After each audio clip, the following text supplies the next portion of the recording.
Welcome everyone to Changed, a podcast that features lives that have been turned around by Christ. These are real, genuine stories that show how God has been and is continuously moving in people. So, hello po and welcome to our first episode of Change. Woo! Let's go! And for today's episode, we have a very special guest. A very close to my heart. Can you introduce yourself po and how long have you been in the faith? Nervous.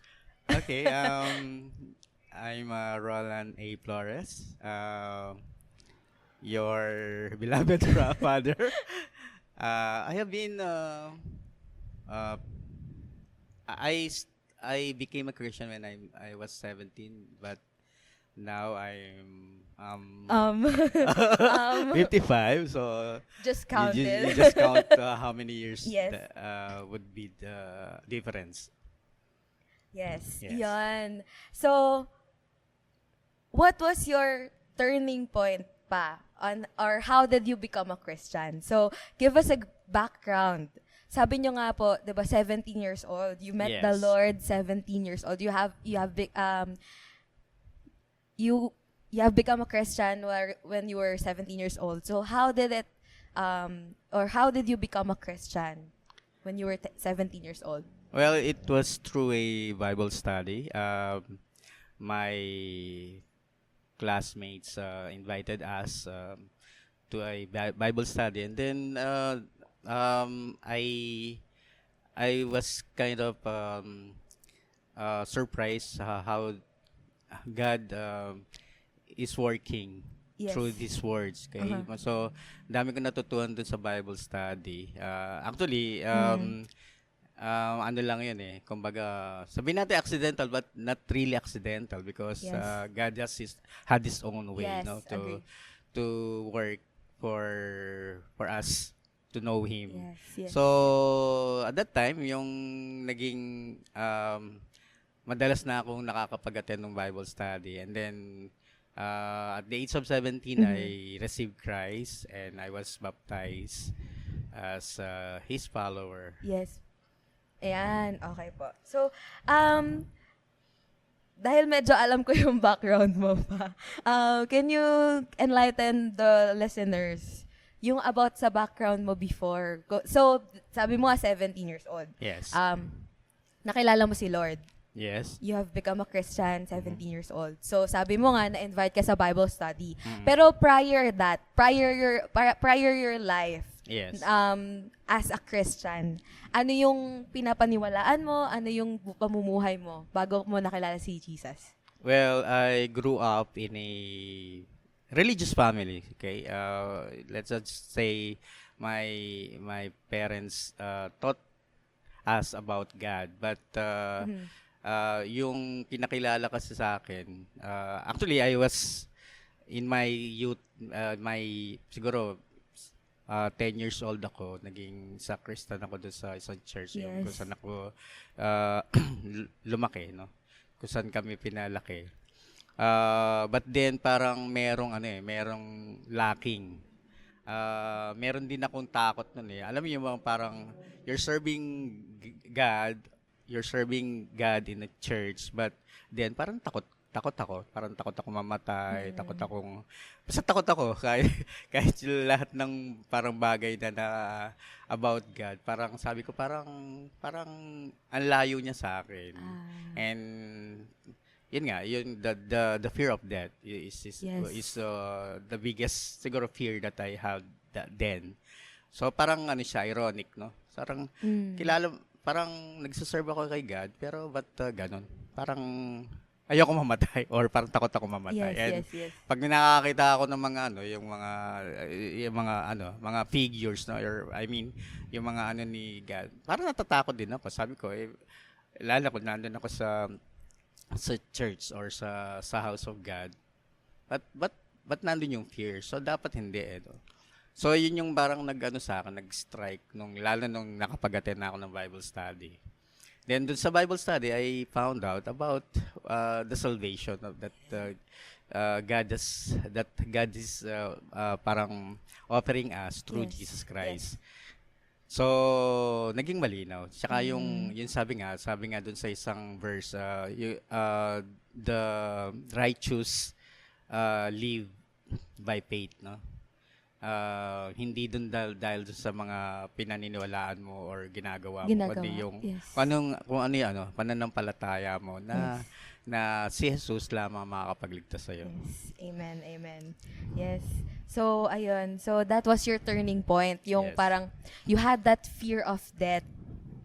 Na parang, nagsiserve naman ako. Nagsiserve naman ako sa church. Sa loob ng church na yon. Pero bakit parang ang layo? Yes. Yeah, may mga tao din na nakakaramdam ng gano'n, na parang nagko-question sila, nag-wonder sila. I attend church always, pero parang wala yung parang, yun nga, yung malapit si Lord. Hindi mo na-feel na malapit si Lord. Which is ironic. Na nandun ka sa loob ng church, pero hindi mo siya na-feel. But again, it's truly by, yun nga po, sabi mo, it's truly by salvation, it's truly by faith. It's truly by the grace of God. Kaya tayo naliligtas. It's not by good works alone. It's only by the grace of God. Yes, at saka nung naka-attend ako ng Bible study, dun ako naka-experience na parang ang lapit-lapit ni God sa buhay ko, no? And parang mas nakikilala ko siya through his words. Kasi naipapaliwanag din eh. Merong naglilid sa amin. And sa murang edad ko at 17, yun, parang sabi ko I really was blessed that time na nakaka-attend ako, and then siguro mga ilang meetings with this new set of parang believers, shall we call them believers, no? Na at least ako tsaka masarap makinig, mag-aral ng salita ng Panginoon. Yes. Yan, thank you po. thank you po. Parang Thank formal, you. ano? Yan. So, syempre, gaya nga nung alam naman natin, syempre pag tinanggap mo si Lord, yun nga, the old has gone, the new has come. Yes. Pero, let me ask you this question pa. What was your realization after becoming a Christian? Is it hard to be a Christian? This is the 1 million peso question. So, ano naging realization mo? Anong naging parang, di ba sabi nga si Jesus, nagliligtas siya. So, para sa'yo, is it hard to be a Christian, and what happened after you accepted Jesus Christ in your life? Realization, yan nga, yung I realized that being a Christian is, yun nga, yung parang kang kumbaga yung mga takot ko nga nawala, na parang, sabi ko, ganun pala yun. But being a Christian, merong mga, sabi nating consequences na, yun nga, kung siguro sa ibang mga tanong mo, doon natin masasagot yun. Kasi it's not actually a bed of process eh. Yung parang naging Christian ka, ka na kagad, parang nasa langit ka na kagad. Hindi. Pero yun ang kasi ni God doon, yung nasa naman niya yun eh, nasa salita niya na you will face tribulation, or parang mga, yun nga, Trials. trials. Okay. Yes. So, yun, it's not always bed of roses being a Christian. Tama naman.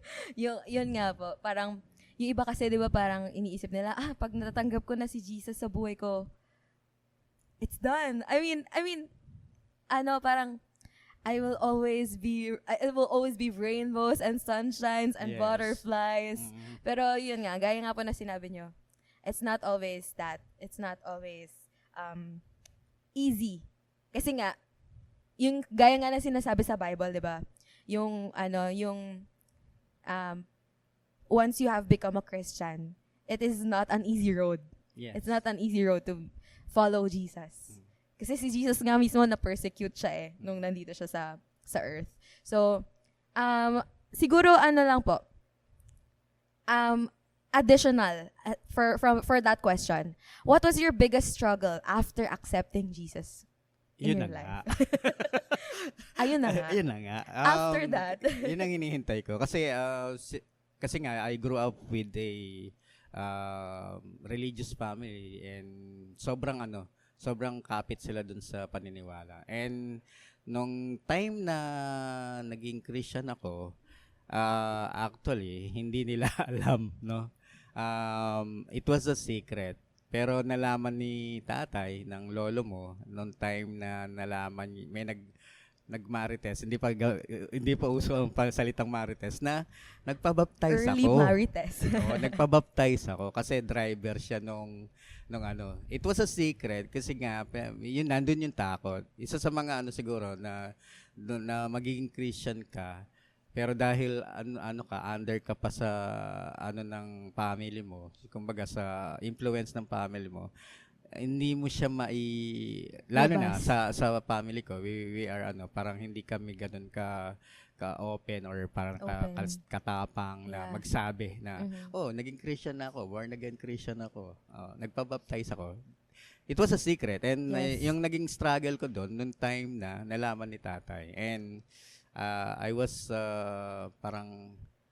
given parang a choice na either to continue with being a Christian or babalik ako doon sa faith na tinuro nila sa akin. And it was a hard decision. Kaya lang nangyari nun, ay naglaylo ako sa pag-attend dun sa Bible study, tsaka hindi yun, may mga camp actually ngayon 'di ba, may mga camp ka na attenan. Yun yung time nung kabataan ko na hindi ko naranasan. 17 years old ako hanggang 22, hindi ko naranasang maka-attend ng camp kasi sa takot na Tsaka bawal. Parang inano ko na sige, I would just follow what they want. Yes. Pero actually, nung time na yon, hindi rin ako nakapag-attend ng Catholic Church. Kasi parang ano na ako eh. Parang nasa ko na hindi na ito yung pinaniniwalaan ko. Yes. And maganda naman, hindi nila ako pinilit na mag-attend. Yes. So for 5 years naging wala akong ina-attendan. Yes po. hindi naman atheist, pero wala akong ina-attendan na Kasi naniniwala ka pa rin naman. Naniniwala pa rin ako doon sa tinuro sa akin nung sa Bible study. Yan. So during that 5 years, syempre spiritually sobrang hirap noon kasi hindi ka nakakapag-attend ng church physically. Yes. Parang nangyari sa atin nung pandemic, right? So, ano pong nakatulong sa inyo? Anong nakatulong sa'yo nung sa 5 years na yon? 5 years? Oh, di ba? Ang hirap noon kasi physically, hindi ka ma-attend tapos hindi ka rin nakakasama ng camps and everything. So, what do you think helped you? Well, admittingly, marami akong decisions na pumalpak. Hindi nakatulong actually. Kumbaga, parang pinakita rin ni God na if you're not, yun nga, yung parang hindi ka nagtuloy dun sa or parang nawala ka dun sa caring niya, no? Apoy niya. May mga consequences din na yun, may mga decisions ako na natigil ako ng pag-aaral, tumigil ako, kala ko tinatamad lang ako, pero ang totoo talagang siguro isa sa mga consequences ng pagiging wala ka sa kasi yung mga decisions ko mali. Pero I thank God kasi hindi siya He's a God of second chances. Amen. Third, fourth. Kasi after 5 years, yon, gumawa siya ng paraan para makabalik ako. Yes. Makabalik ako dun sa fellowship niya. Yes. So, yun, God of second chances. Or, Many chances. Many chances. Opo. So, ayun. So, syempre, I believe na during those 5 years na hindi ka nakaka-attend physically sa church and wala kang ina-attend na church, ganyan, you also had your quiet time with the Lord. During the 5 years? Yes. Wala. Wala. Kasi ano ako kumbaga sa isang pinanganak naudlot eh. Ano, Lord? Kumbaga parang naano ka eh, Parang na-abort. stunt yung growth. Oh, parang na-abort ka. Ah. I mean, para kang fetus ka pala. Ah, hindi siya Hindi na hindi siya nurture. Pero may mga instances that God is showing me or parang binibigyan niya ako ng taste ng ng parang ang sarap bumalik. Kasi may mga Yes. kunwari, kaklase ko sa engineering kasi ako noon. They invited me to attend a Methodist church sa parang Methodist church young people or young adult fellowship. Fellowship. And tuwan-tuwa ako kasi sabi ko ang sarap pala, ang sarap. Sabi ko ito yung gusto ko attenan. Mm. Na dapat sana nung 17 years old ako, attenan ko. Pero Yes. yun yung mga konting ni God na nandun pa rin yung nandun pa rin Yes. desire to go back, Mm. 'di ba? So, in lang after 5 years na lang yung talagang Tuloy-tuloy. tuloy-tuloy na. And nandun din po yung talagang visible, parang manifestation na hindi ka pinabayaan ni Lord Yes. during those 5 years. Na hindi ka uma-attend, pero at the same time, hindi siya nagkukulang na magpaalala sa'yo na I'm always here, right here. Yes. Na yung iba kasi parang iniisip nila, ang tagal ko nang hindi bumabalik, ang tagal ko nang nawala sa church, ganyan. Nakakahiya bumalik. Baka hindi na ako tanggapin ni Lord. Pero yun nga, gaya nga na sinabi mo, gaya nga po ng testimony mo. God is the God of second chances. Yes. Tatanggapin at tatanggapin ka pa rin. Gaya nung story ng prodigal son, di ba? Open arms, tinanggap niya yung anak niya. Kahit matagal na wala yung anak niya. Kahit in their culture, parang tinalikuran na siya ng anak niya. Yes, thank you. Thank you for that. Next question po. How is your quiet time with the Lord lately? And what can you suggest to those who are struggling with being consistent on their devotion? Ayun. Admittingly? Admittingly, Well, siguro admittingly, right now, medyo may ako sa quiet time ko eh. May mga struggle ako in a way. Kasi, yan, naiano ko naman, na-share ko sa huddle namin, sa group namin na lalo na kung pag busy ako. Ngayon, ang nagiging problema is yung paggising kasi. Kasi, parang I cannot, yung health ko, yung aking katawan, hindi siya makapag na gumising ng sobrang aga, ganun. But I really working na maibalik yung quiet time. Pero meron naman akong yun na Routine. i-share ko rin na routine na meron ako daily routine. nakikinig ako through audio Bible habang naglalaba or nagluluto ng almusal natin, di ba? Or yun, meron din mga sermon sa Pinnacle and other churches na pwede akong kumuha din ng inspiration. So hindi siya stagnant. So siguro sa mga young people na kagaya nyo, talagang kailangan Yes. ngayon pa lang i-workout. Yes. Pero meron talaga, siguro sasabihin ko na there will be a time na merong may dryness eh. Dryness. Oo. Yeah. Ang maganda nga lang kasi, God is always, doing something na sasabihin niya, hindi, balik ka. Yes. Ganon. Doon ako nagre-rely na He would always do something just to bring us back. To bring us So yun siguro maibibigay kong parang ang tag dito? Piece of advice. Piece of advice sa mga young people din siguro nakagaya mo Yes. na wag mo isipin na wala na.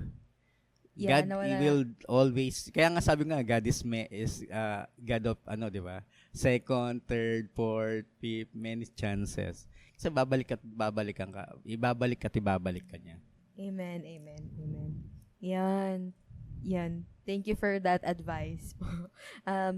Ngayon, what do you do for living? And how does it help you share the gospel to others? Artista ako, di biro lang. Artista. Artista. Kuya Will. Mm. Well, I am a public school teacher sa grade school or elementary. Same. Yan. Anak ko nasa high school yung nag-interview. Yung, actually, it is a way.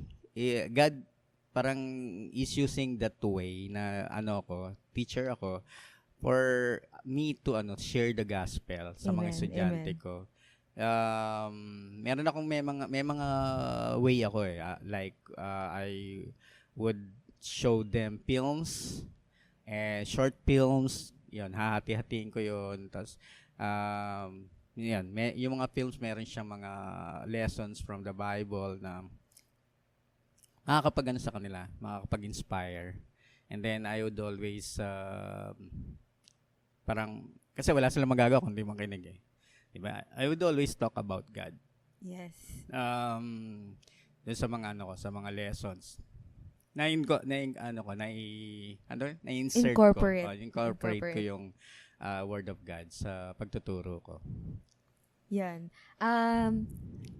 Dahil nga, first public school. I mean, nakapagturo naman na po ako before sa private school. Pero, I believe na sa public school talaga kasi, sobrang lawak ng background na makikita mo ng mga estudyante. So, meron bang struggle? Of course, syempre iba-iba yung belief ng mga estudyante. Parang, do you find it hard to share the gospel? Lalo na kung, may iba't iba tayong pinanggalingan, may iba't iba tayong pinagmulan, may iba't ibang paniniwala yung mga estudyante. So, anong advice mo with that regard? Para sa'yo? Para sa akin, para din sa, halimbawa, kung nakikinig sa atin na isang estudyante, tapos yung kaklase niya gusto niya share ng gospel. Share your life siguro. Yung lifestyle mo, yung the way you talk, the way you act, the way you kahit anong gawin mo, yan. Basta ipakita mo kasi mahirap ngayon kasi maraming paniniwala. Yes. And hindi mo pwedeng i-impose yung paniniwala mo on other people. Sa ibang tao ng kaagad-agad na dapat paniwalaan mo, ito yung paniwalaan mo. The best thing is yung i-share mo yung sarili mo as living testimony. Yes, testimony. And yun, siguro kung kalari sa mga kabataan, lalo ikaw ang hawak mo ngayon mga young people, high school. So isang way din diyan is for you to be a good counselor, not only a teacher, no. Yung pwede ka nilang lapitan para hingan ng advice. Then you can pray for them. Yes. Be a friend. Be a mother. Mother. Sister. Sige, sister na lang. Older sister na lang. Medyo pa yung mother. Ang bigat naman ng mother. 24 ka pa nga lang pala. Be a sister, old sister to them. Yes. And then, yun. God will make a way para may share mo yung gospel. Basta may desire ka eh. Pag may desire ka, God will make a way para magamit ka niya. Yes. And after all, it's God who will move in their hearts. Yes. Hindi naman tayo yung nagbabago ng mga puso ng mga tao. Yun. Ang ganda nung sinabi mo doon pa na God will make a way. Yes. We're just planting seeds. Yes. In a way. Through our lives. So, ngayon, dahil nga po, di ba, you're a teacher. Siyempre, meron dyan, minsan, parang paulit-ulit na yung ginagawa. So, in the daily mundane things, what do you usually do to show Jesus in your life? Gaya nung advice mo po kanina, sabi mo, to live your life for other people to see Jesus in your life. So, how do you do that? How would you do that na makikita ng mga tao? Actually, para nabigyan mo na ng konting context na paano mapakita si Jesus sa buhay ng sa ibang tao. So, would you want to share a specific way on how you show Jesus in your life? Sabi ko nga sa huddle namin sa group, minsan mahirap in a way kasi yung wari ako, yung principal ko, medyo minsan hindi kami tag dito, hindi kami pareho ng principal with other teachers. Pero siguro masasabi ko doon, pag yung may mga chances, no, yung may mga talagang nandito na, ito na yung chance mo to show them that you're a Christian. Wag mo i-hold. Don't hold it back. Don't miss the chance. Gawin mo siya. Amen. Kahit na sabihin na hindi siya mag-believe or parang Yes. magano sa'yo na parang ang ganda ng ginawa mo, gawin mo pa rin. Yes. And God will, si God pa rin naman ang gagawa ng paraan dyan. Kasi pag baka sabihin natin, hindi naman ako pinansin nun inano ko na nga, tinulungan ko. Basta gawin mo pa rin. And merong paraan pa rin si God. Meron siyang gagawin na para yung ginawa mo hindi masayang. Yes. Thank you for that. So, ayun nga, parang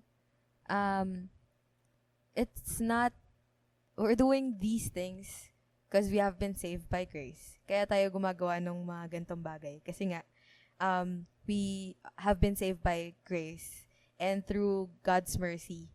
Kaya yun, we really try to show other people then yung truth, yung mercy through our good works. Yun. Yes. Through good works. Ayun. So it's not good works that will save us. It's only by the grace of God. Yan. Pero somehow, makakatulong talaga yung pagpapakita natin na we have been changed by Jesus para makita ng mga tao na, parang may kakaiba sa kanya. Kasi Christian siya. Ganon, di ba po? Kasi tinanggap niya si Jesus. So, that curiosity will leave people, that life that we're living will leave people wonder or be curious. Yes.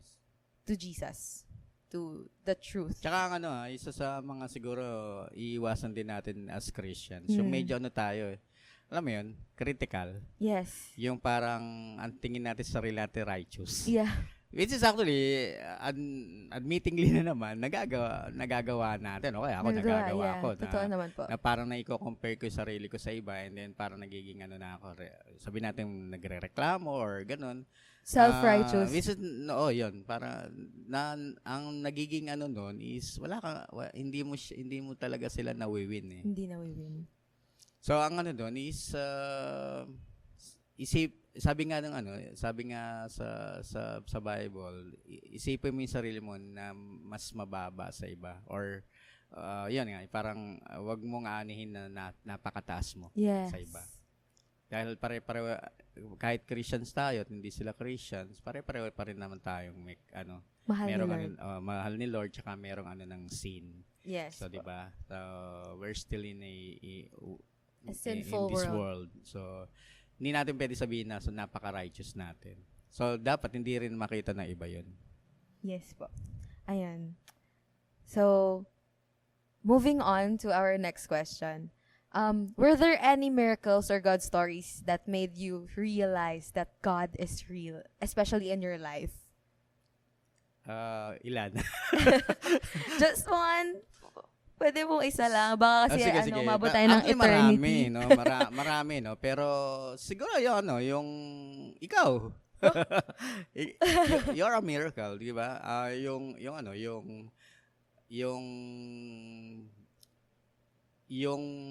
kami ni na mama mo na naging mag-asawa or kami yung will pala ni God.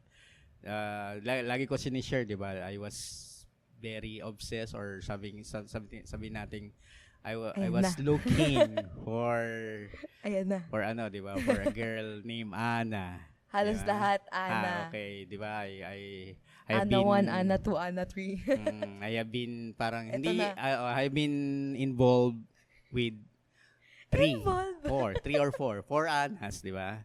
Pero yung pang-apat, yun nga, yung nung time na sa parang give up ko na. Sabi ko, Lord, kahit sino, basta yun gusto mo will sa akin. Yeah.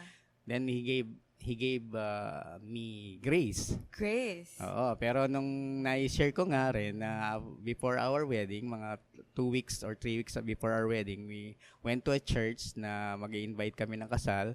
And then the pastor was in his sermon talked about Hannah in the Bible, di ba? Mother of Samuel. And then sabi niya, Hannah nga daw is a Hebrew word that means full of grace or graceful, no? So yun yung sabi ko, it's a miracle na God still Yeah. granted that parang wish ko siguro na Streak.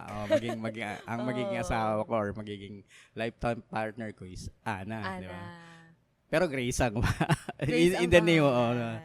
yung pangalan niya Grace. And then Yeah. yung time na ikaw ay di ba? I mean, alam mo naman na before you were conceived, may si mama mo ng problema sa kanyang sa tag dito sa womb, Sa no? womb. Sa womb niya. So it was a miracle na conceive ka pa rin, 'di ba? Hindi yung mga parang ano ba tawag doon sa mga yan, parang maliliit na bukol-bukol daw sa sa womb niya, cystic formation nga daw. But after that, yun nga pinagpipray namin, and God has given us the fifth Ana. Yeah. Yes. So The it was fifth a Ana. miracle. Yun lang. Marami actually maraming miracles na binigay si God sa life ko at sa life natin. But then, yun lang siguro si-share ko. Yes. Thank you for the glimpse of your love story. Na from, yun nga, yun tatlong Ana, and then, parang siguro sinabi ni Lord na, nag-aano ka, gusto mo ng pang-apat? Eto, pang-apat. Grace, pero Hannah pa din. And Hannah pa then, rin. at the end, the fifth Ana came. And Most stubborn. the most stubborn and the Papakin. pinakamagastos na Ana. Ayan. So, what do you do? The next question po. What do you do when you feel that God is far from you? Siyempre, dun tayo sa miracles. Mountaintop experience, siyempre. Parang we feel that God is near. God is just there, oh. Kasi, miracle yun eh. When God is like far from you, feel mo parang ang layo ni Lord. Ano yung parang ginagawa mo po or yun. What do you do when you feel that God is far from you? Actually, medyo baligtad. Kasi ang ko, I always think or I always know na God is not far from me. Ako yung lumalayo. Nice. So, I always tend to ask forgiveness. Parang gano'n, no? Kaya nga, yun nga, baligtad nga yung tanong. Kasi yung feeling ko, hindi siya lumalayo. Ikaw ang lumalayo. Ako lumalayo. Oh, okay. So, yun nga. And lagi ko sinasabi, God is really very gracious, no? Kasi hindi niya binababayang talagang lumayo ako na lumayo. Yes. Di ba? Mm-hmm. And then, yung pag na-realize ko na yun, or parang na-feel ko na layo-layo ko na ng God, ako mismo sinusuko. Yung pagsuko, di ba? Yung Yes. lagi kong sinishare sa Submission. yung surrendering. Kasi parang battle nga yan eh. Parang ang feeling mo, ang lakas-lakas mo, or parang pero ang talagang nangyayari, lumalayo ko sa Kanya. Yeah.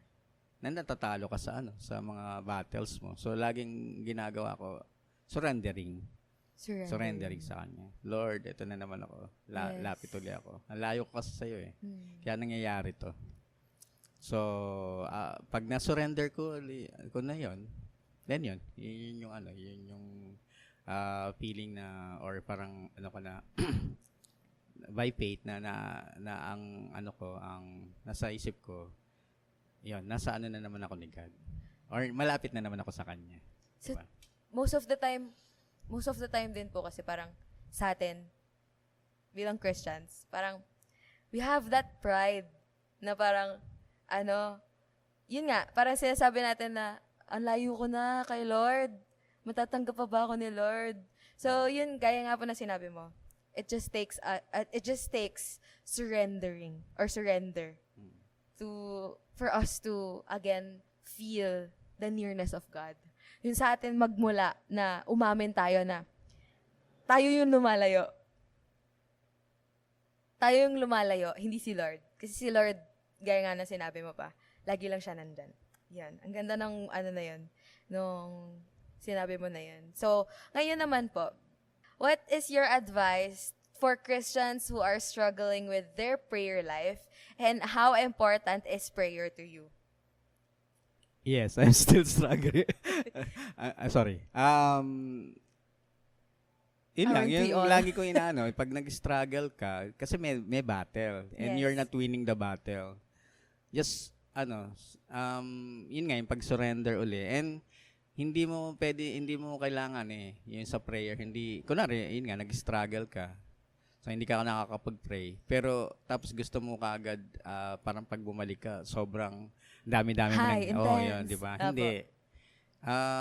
One step at a time. Yes, yung ano lang, kung ano yung gusto sabihin ng mo, ng puso mo sa kanya. Step by the step. Step by step. Step by the step para sumakses. Mm-mm. And then yun nga, yung lalo sa inyong mga young people talaga yan Minsan Struggle. parang na ang niyo sa prayer tapos biglang pag may nangyari, parang Hinto, stop. pag tumuloy ka, pag dahan-dahan lang uli. Para sa akin hindi yung parang kailangan dami 1 hour ka na o 2 hours ka ganun. Siguro pwede kung talagang yung 1 hour or 2 hours na yon is you just parang umiiyak ka lang talaga kay God. Pwede yun. Pero yung gusto mo na kaagad na parang agad-agad sobrang highly spiritual ka na at gusto mo nang ipag-pray lahat sa yung country, yung one step at a time. Pero ang doon, kailangan meron kang step. Kasi yung problema hindi ka maka-step So, you have to Really be determined. be determined na mag-step ako. Yes, Kahit yes. pakonti-konti. Yes. Oo nga. Parang iniisip kasi na iba na parang, gusto ko yung major turnaround. Yung parang, gusto ko agad-agad. High emotions, high praise, ganyan. So, ang ganda nung sinabi mo din po na, step by step. Actually, that's how we build habits Through Yes. steps. Through that leap of faith. One small leap of faith. That's how we build habits. Yun nga.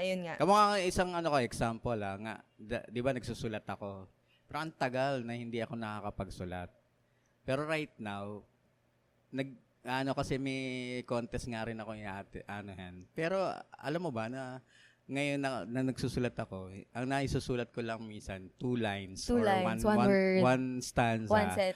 Pero hindi ko siya minamadali. Takes time. Basta ang ko lang is everyday may maisulat ako. Yes. Parang ganun. Kamukha rin sa prayer. Hindi mo siya kailangan madaliin na sobrang Yes. haba-haba na ganun. Pero pag naging habit nga, sabi mo nga habit, pag yan, na yan, Yes. tuloy-tuloy na. So, yan. Kaya yun nga, may ginagawa kasi akong mga ngayon na ipapasa ko next week. And sa tingin ko, kaya ko naman matapos. Sa prayer, ganun din. Kung meron kang goal. Pero wag mo siyang anihin kaagad na overnight, magagawa mo siya. One step at a time. One step at a time. And parang pakonti-konti. Kung hindi mo kayang, wag bigla. Kasi Wag pag bigla, baka may pa rin yun parang burden sa'yo or parang bigat, no? At least kung one step at a time, baka masarap pang gawin. Tapos sa susunod, habaan ko to. Yes. Thank you for that that advice pa. So ngayon, advice ulit. What is your advice to Christians who want to serve God through their talents or gifts? Okay. Siguro ang ano diyan kailangan may humility muna. Yung pag nag-serve ka, kasi ang ano diyan, parang kung lalo kunwari, sa tingin mo, sasabihin mo, kaya ko mag-serve kay God, pwede ako maging speaker or ganun, host, MC or singer, ganun. Parang minabadali mo rin, parang ganun. Ang ano diyan is you have to be humble enough to wait na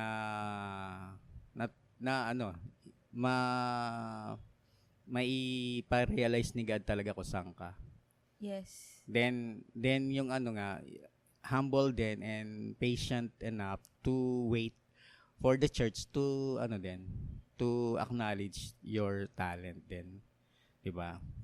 Now, kung hindi pa 'yun nagmamaterialize sa church, sa mga quiet time mo, sa prayer life mo, ganun. Pare, marunong ako mag-compose ng kanta, can compose songs, parang ganun. Then, yun nga, yung ano dyan is prayer Yes. Prayer kay God, ano po ba talaga yun, saan nyo po ba ako gagamitin? Yes. Wag kang agad-agad Magaling kasi ako eh. magaling ako dito eh.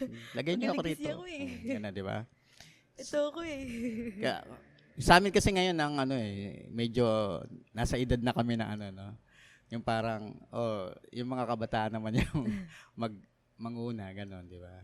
So, right now ang nakikita namin talent or gift na pwede namin ibigay sa church, like kami ni mama mo, is to serve through our huddle, no? Yeah. And then yung mga food preparation. Yes.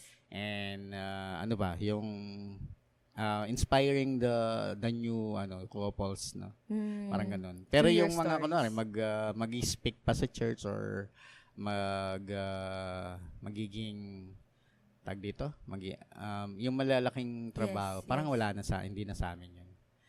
Sa inyo marami pa kayong pwede pero you have to discover and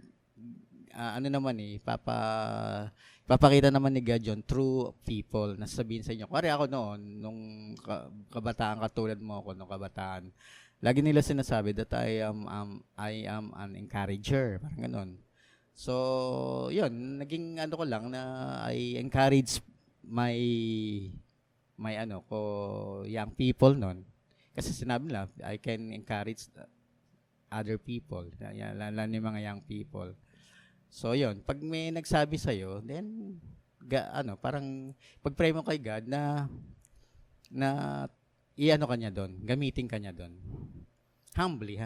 Kasi Humbly. minsan, naging tayo, na parang tayo na yun eh. Pero lagi ko sinasabi kahit ano yung talent mo, lagi mong ibibring back yung glory kay God. Kay God. Yes. It's not the approval of people. It's approval of God. Yun. We're not doing these things for ourselves, but for the glory of God alone. Yun. So, yun. Thank you for for that wonderful advice and for that reminder to always be humble and to always have humility, especially when serving the Lord. Ngayon, we're down to our last 2 questions. Yes. And if you have been sticking around since our question number 1, we have our last 2 questions. We're down to our last 2 questions. And this second to the last question, it tells us, or it would want you to give advice for the next generation. Ayun. Alam ko marami ka nang nasabing advice pa sa mga naunang numbers, sa mga unang questions. Pero, if you have like one major advice for us, for the next generation, siguro this question has been also inspired by the song Find Us Faithful. 'Di ba yung oh, may all who come behind us find us faithful. So, ano yung one advice na pwede namin balik-balikan na galing sa story mo, sa testimony mo as a Christian, sa naging journey mo as a Christian? So para sa ano to, mga Christians, young people na nasa church? Nasa church, pwede rin gusto mo advice as a general, even those outside the church. Okay. Pwede rin naman hatiin mo siya. Pwedeng yung unang part sa mga young people outside the church and then... Sige, sa church muna, Sige yung mga po, young sige. people. Always stick to the real meaning of the rainbow. Tama mo? Okay. Hindi, I mean, kasi kayo yung nasa loob kayo yung kayo nakakarinig ng tamang doktrina, tamang Yes. katuruan. So stick ka doon. And wag kang makontento kung ano lang yung narinig mo kunwari sa sermon or sa mas maganda kung mas lumalim. Mas sumalim. Para yung rainbow yung rainbow ni Noah talaga ang yung rainbow na sinasabi ko yun yung mga Bible truths, no? Hindi lang naman yung parang ngayon, 'di ba? Yung rainbow kumbaga parang hindi na yung totoong rainbow, yung sa labas, no? Hindi na yung totoong rainbow na ni Noah, no? Or yung binigay ni God kay Noah. Bible truths na Stick on the Bible. kasi kung mag-stick yung young people sa Bible truths, lahat magpa-follow, pati yung nila, yung kanilang yung kanilang way how to deal with the world. With the world, yes. Kung pag nagkatrabaho sila, lahat yan basta yung Bible truths, yun yung 'di ba sabi nga know the truth and the truth will set you free. So sa mga young people, hindi pagiging free yung gagawin mo basta yung gusto mo. 'Di ba? Knowing the truth that the Bible says will set you free. Wow. From doing those things that the Bible does not approve or does not diba? approve or does not say us. That's not is not said in the Bible. Yes. Yes. Thank you for that. Yun naman po. Sa mga siguro as general sa mga young people outside or yung siguro a little bit of yung parang advice, okay. especially Siguro ito yung sinasabi ko kasi sa mga estudyante ko Huwag lagi kayong sasayaw ng TikTok kung hindi nyo naintindihan yung sinasayaw nyo. Diba? Wag nyo gagayahin yung sayaw or kanta unless alam nyo yung meaning ng kanta. At okay siya para sa inyo. Diba? Kasi kung sasayawin nyo, kasi kaya nadideceive yung mga young people ngayon. Pag nakarinig sila ng kanta o kahit hindi naman kanta yun kahit kuwari sa movie, sa mga tinuturo na kunwari yung mga kanilang idol, lalo yung mga BTS, gano'n, di ba? matanda mo yung BTS.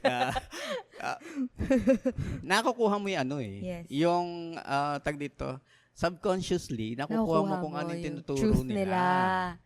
Ay, hindi Diba? pala truth. So, lagi ko sinasabi sa mga estudyante ko, wag lahat ng napapakinggan nyo, ginagaya nyo. Yes. Tingnan nyo muna kung discern. ito ay malinis, ito ay pure, ito ay okay, ito ay hindi bastos or sabihin nating maganda yung values na tinuturo. Yon. Kasi kung gagayahin nyo, lahat na lang ng bagay na gagayahin nyo. Kahit sino magsalita dyan, basta alam nyo na idol, sikat siya or idol Papaniwalaan nyo mo siya, na. papaniwalaan nyo. Ah. 'Di ba? So, And yun that- yung sinasabi ko lagi sa Yes, mga yes. estudyante ko. And that would connect us to what you were saying earlier naman sa mga nakapaniwala na the truth kahit hindi hindi pa believer ni Jesus, Mm. 'di ba? The truth will set you free. Mm. Yun nga yun. Parang stick to the truth, Mm. and the truth is Jesus. Yes, and you will find the truth when you read His word, and when you believe in Him. Yes. Ayun. Amen. Yan. And now we're down to our last question. Kung kanina, it has been so, parang, in a way, somewhat heavy questions. Ngayon naman po, can you share to us the Bible verse that you strongly live by? Okay, yung Bible verse na kung natatanda mo nung nag-valedictory speech ako Yes. sa UP Diliman nung nakuha ko yung highest honor. Is it sa Jeremiah pal- 29? Yes, Jeremiah 29. Jeremiah 29, verse 11. For I know the plans I have for you, plans to prosper you and not to harm you, plans to give you a hope and a future. Yun. Yun naman yung yung Wait lang pa, bago tayo mag-continue dyan. Just a little quick background. Ito not to just glorify you, pero it's all God's glory. God's yes. glory. Yung Papa, Father, si Papa dito ay ang unang summa cum laude ng PLV.